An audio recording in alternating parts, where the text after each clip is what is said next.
This is Luis Suarez biting another player, and this is Eric Cantona kung fu kicking a fan. Now, footballers are meant to be role models, but clearly some of them have issues. And so today, we're building the most controversial team in football history. A full 11 of players who've had bans, scandals, fights on the pitch, doping cases, you name it. And to kick things off, we're starting with the biggest incident in modern football history. A World Cup winner, one of the most talented midfielders of his generation, Paul Pogba. Back in August 2023, Pogba was selected for a random doping test, which tested positive. For this, FIFA gave Paul Pogba a 4-year ban. Pogba couldn't believe it either, because according to him, it was a doctor friend that recommended him this supplement, which he had no idea would get him banned. Compared to some of the other players we're going to feature in this video, Pogba has actually had a really clean career, no dramas with other players, no fighting and whatnot. But he's the one with the longest ban, and that is why we are going to be putting him into the team. Now, the good news for Pogba is that he did appeal this ban, and it got overturned to being 18 months, so he is now playing back again for Monaco, but his prime has kind of been ruined.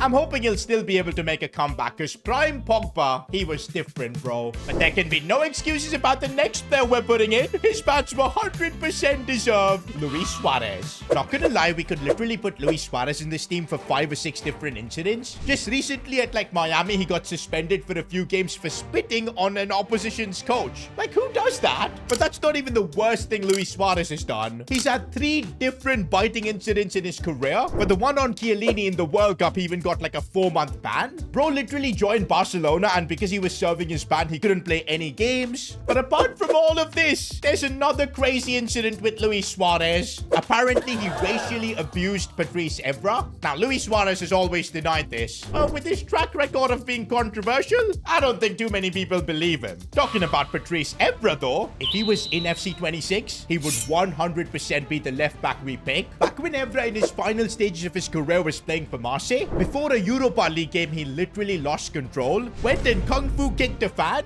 which funnily enough was a Marseille supporter, and that clip went viral. Before the game even kicked off, the referee red carded him, UEFA banned him from all European competitions, Marseille suspended him and then terminated his contract. Effectively, that was the end of Patrice Evra's career. So yeah, bro literally got banned out of football. Now, since Evra's not in the game, we'll go for another hot-headed Frenchman in Theo Hernandez. Bro's had his own share of scandals in his early days when he was playing for Atletico Madrid. At just 19 years old, bro had gotten into a high-profile legal case, and I guess he was pissed with how Atletico treated him, so then he made the move to Real Madrid. But even after all of that, the hot-headed nature was still there. He was getting red cards, suspensions, racking up the fouls. Since we don't have Patrice Evra, I think Theo Hernandez is a solid fit. And now we're moving on to the goalkeeper position, where funnily enough, it's probably going to be one of the most loved players in football, Gianluigi Buffon. When I was doing my research for this video, I literally couldn't believe that Buffon was going to be in this team. But back in 2006, bro was moving differently. First of all, Juventus were in a really tough spot. They got relegated for match fixing, but the investigations were also on Buffon. Betting allegations, and they were quite serious. The Italian press were onto Buffon. It was probably one of the biggest scandals in Italy, and right before the World Cup.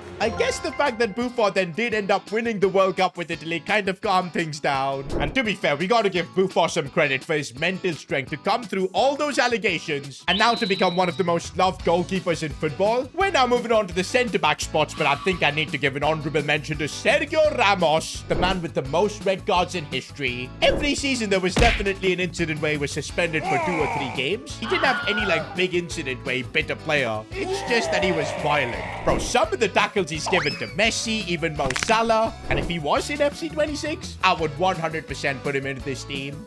Also, his partner in crime at Real Madrid, Pepe. I didn't think there would be a more violent player than Sergio Ramos, but Pepe is up there. Pepe had received one of the longest La Liga bans, a 10-match ban, and you can't even argue for it, bro. He literally stamped a player, violently kicked him as well. But again, Pepe's not in the game, so he gets a pass. Instead, we're gonna go with Rio Ferdinand. Back in 2003, Rio Ferdinand was randomly selected for a drug test, but instead of taking the test, Rio just skipped it. But apparently, skipping the test test is the same as testing positive. Apparently, Ferdinand had just forgotten he'd been selected. It was an honest mistake, but rules are rules, and he received an 8-month ban for it. He literally missed the Euros 2004 because of it. Even Sir Alex Ferguson called this to be one of the harshest punishments in football. But hey, to Rio's credit, he came back stronger than ever, captained Man United, and won major trophies. But because he's had one of the longest bans in football history, he does get into our team. Now, to partner Rio Ferdinand, we've got another English centre-back, Harry Maguire. Now, this is a weird story, but back in 2020, when Maguire was holidaying in Greece, he got into a scuffle with the police, literally got arrested.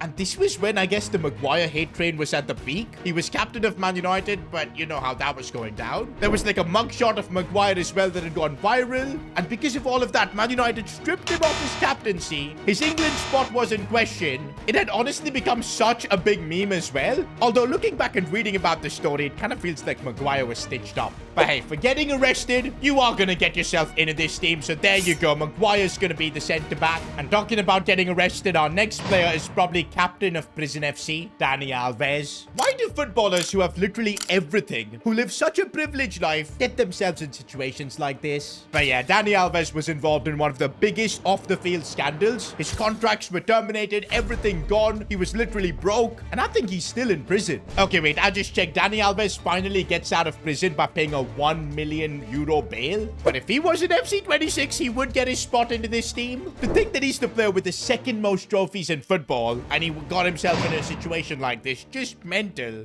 But anyways, the right back instead we're picking is Kieran Trippier. He literally hinted to his friends to kind of bet on his transfer to Atletico going through, which is clearly fraud. And because of that, Trippier received a £70,000 fine, which I guess for a player like him is peanuts, but he also received a football ban of 10 weeks. I don't think Trippier's reputation has taken a hit from that though, because everybody remembers him for his iconic free kick in the World Cup. The streets won't forget that. And now moving on to the centre mid position, where oh boy, the options we have. If Joey Barton was in the game, we could have put him. He got an 18-month ban for betting. But I think there's only one midfielder we can pick, and that's got to be Roy Keane. This man literally ended the career of Erling Haaland's father. A crunching studs-up tackle that was so bad that it literally ended Haaland's dad's career. In fact, it probably played a part in Erling Haaland's origin story, because now he's out here playing for Man City, tormenting Man United. But yeah, for that tackle, of course, Roy Keane got red-carded, but also a 3-match ban. But then later in his own autobiography, he said that that tackle was personal and he intended to do that. For that, there was another investigation and he got banned again for 5 games. Bro literally got banned twice for the same incident, and that gets him into this team.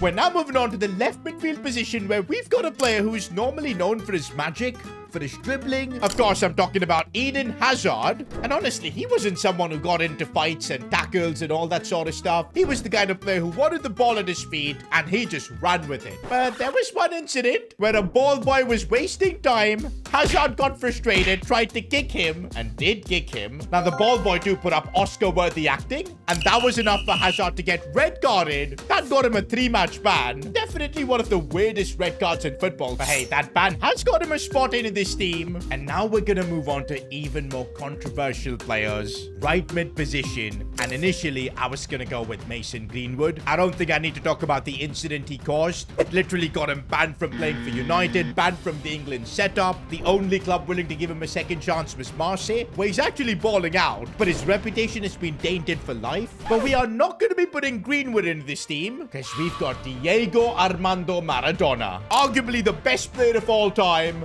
World Cup winner, yet a man that was disturbed, was addicted to drugs and whatnot, and even he's come out and said that all of that partying life, it ruined his career and his ability to be the best for a long period. In fact, he failed a doping test before the 1994 World Cup, and that literally got him banned for the tournament. His international career was over. In fact, in total, he's received 2 bans like this for doping, in total for like 30 months. That is just insane. I think probably the most banned player we're putting into this team, but I guess it doesn't change the fact that he's one of the greatest players ever. But there you go, we now need just the striker position to wrap up our banned squad. Before we pick that though, if you guys could subscribe to the channel, that would be amazing. Now for the final player, we do have options. One of them being Zlatan Ibrahimovic. He's had a habit of getting his elbows out. Proper rough tackles and bans and suspensions. There's also Cristiano Ronaldo, who most recently in a World Cup qualifier elbowed an Irish player. Now, because of his FIFA connections, I guess he got a reduced ban of just 1 game. But in the past also, he's had a lot of controversial moments, big bans. But I think this spot is reserved for a man who kung fu kicked a fan, Eric Cantona of Manchester United. The incident was so crazy that before even the FA could ban Cantona, Man United banned him for the rest of the season. And then the FA banned him for another 8 months for violent conduct. With Cantona, that's a perfect way to complete our team. We've got players who've been arrested here, doping bans, violent conduct. Well, I said we were building the most controversial team, and I think we've done that. Let me know in the comments if I've missed any players. But now we're going to be playing 1 game with this squad, and we've got 3 challenges to complete. Get 3 yellow cards, 1 red card, but also the win. And for every challenge I fail, I'm gonna have to open 1 expensive pack and discard everything we get. Okay, what's our strategy here? Do we go for the yellow cards from the first minute itself? I think first we need to just focus on getting the goal, securing the win before we get all violent. Come on there, Eden Hazard. Oh, what a ball for Pogba. What a touch it. There you go. I just realized there's Erling Haaland on the pitch. Maybe Roy Keane. Oh no, Roy Keane went for it. He did that to his father as well. Only a yellow card for that. Well, there's our 1 yellow card secured. Oh, Cantona, no more kung fu kicking. I just need a normal goal. There you go. Okay, now I guess I'll try and get the 2nd yellow card. Instead, we just ended up conceding. Okay, this Luis Suarez is horrible, bro. He can't run, but he scored. Can't believe I just scored with a gold 79 rated Suarez. Well, I think that's our 2nd yellow sorted with Pogba. And yep, he did get booked for that. Oh, but now Pogba's gonna get redemption with the goal. No worries about the yellow card. Wait a minute, bro. Rage quit before we could even complete the challenge. I think that counts as the challenge completed, bro, because we did our job. I'll still open 1 expensive pack just to see what we would have potentially had to discard. Honestly, I don't mind discarding Sabrina Carpenter at all. Or even Hakan Çalhanoğlu. Oh yeah, we do pack the GOAT Anthony. I guess I'm glad to keep him. But if you enjoyed this video, why not watch me build the fastest team in FC 26? Click here.